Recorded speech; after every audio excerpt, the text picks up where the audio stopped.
Okay, I wanted to help you understand, for lack of a better term, a few things here. First off, I want to say that I commend you for pointing out that there is no definitive past. Every version um, is different. Every person has their own different version. Every country has their own different version. You know, that's how it is. I also want to agree with the fact that you said there is no definitive future because it is impossible to know what the future is. They say history repeats itself, but then it depends on whose history you're looking at. First off, as far as making my points go, I want to let you know that the Mayan calendar does not just end because the world is supposed to end. Now, I'm not saying I believe in 2012, the world ending, all that kind of crap. And this is why. The Mayan calendar is based on the polarity of the Earth. I have received, well, let's just say I stumbled upon some things I shouldn't have seen. And yes, I had the men in the little black coats and the nice shiny black car come and tell me that I got too close to something and that I needed to stop.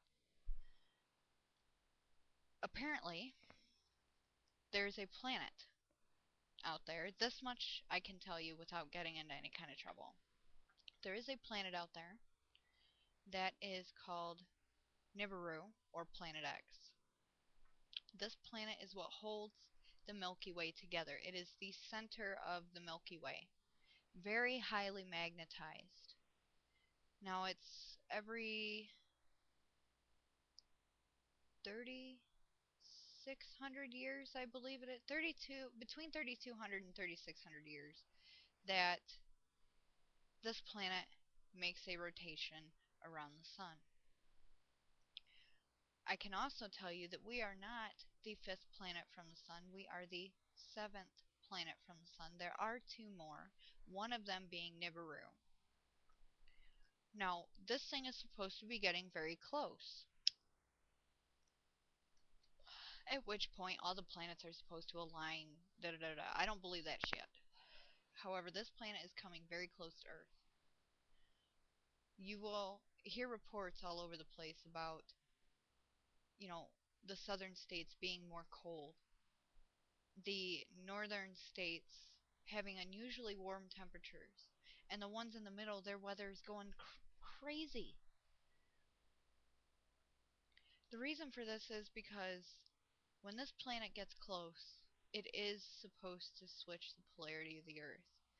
Now, with that in mind, the Mayan calendar being based on the polarity of the Earth, and this planet's supposed to switch the polarity of the Earth, the Mayan calendar ends. Now, yes, when polarities switch, you're going to have Mother Nature on crack. I mean, volcanoes, tornadoes, tsunamis, hurricanes, earthquakes, all of it. Okay? That is what is supposed to happen. Now, I'm not sure that I believe that the planet is actually going to make us switch polarities. But considering the fact that it is magnetized enough to hold the Milky Way together, and it has done so for decades, you really have to stop and think. Now, another thing that I want to say to you that I may or may not get in trouble for, um, it is known, and I will send you a link to a video. It is a 3 hour long seminar. I know you don't have 3 hours, but you don't have to watch the whole 3 hours to understand this. Um, I think it was back in 2002. A doctor gave up his job and became a full-time ufologist. That is UFOLOGIST.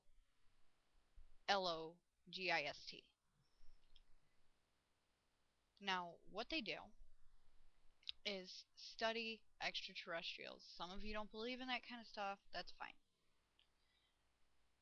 But The point I want to make here is the fact that we do have structures built on the moon.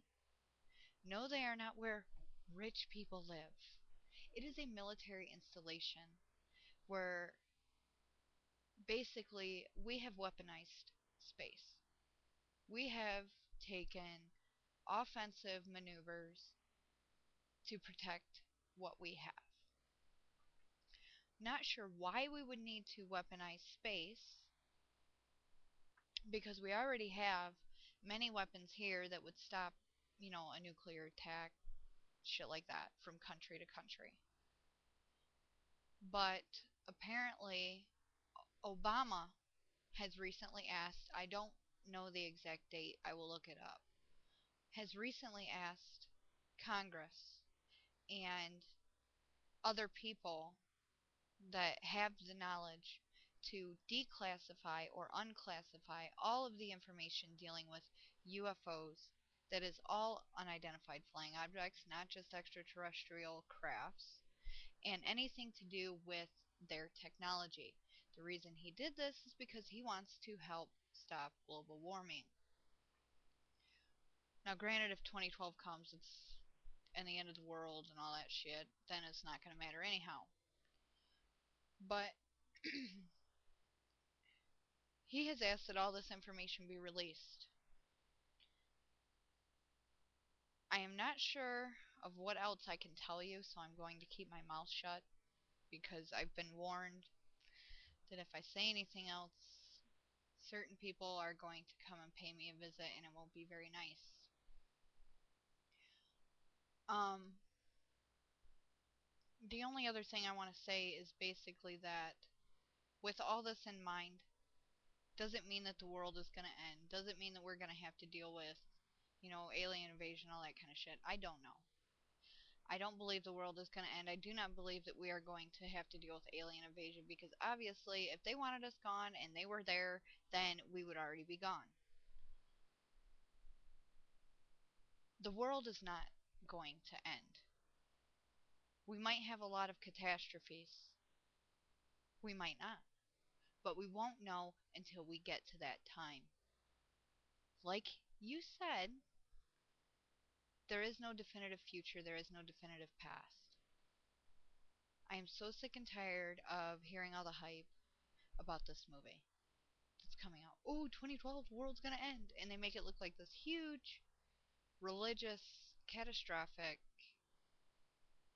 Hollywood spoof on what people think is going to happen.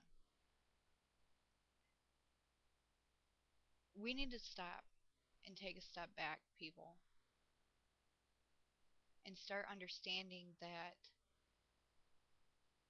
we shouldn't have to have something like this to take every day as our last. The reason I am saying this is because my husband is in the military. He was in a car accident earlier today. His sergeant called me, and I didn't recognize the phone number, so I didn't answer it. I let it go to voicemail. Told me he had something he needed to tell me about my husband to call him right away. About my husband. Did I say his husband? Anyhow, my husband, that I needed to call him back right away. So I called him, and the first thing out of his mouth was, "Are you sitting down?" I had the strangest feeling when my husband left for work this morning. I wanted to make sure that I showed him that I loved him and that I needed him. Thank God he was okay. But when that sergeant told me, "Are you sitting down?" my heart damn near fell out of my chest. And I'll tell you what, I'm chewing him a new asshole. He better never talk to me like that first thing out of his mouth. But anyways, I guess my point to this is that we should not have to have something this big to make us appreciate what we have. To make us appreciate the time that we have here with our loved ones, with our family, whatever. And I guess that's all I have to say. Just step, take a breath, people.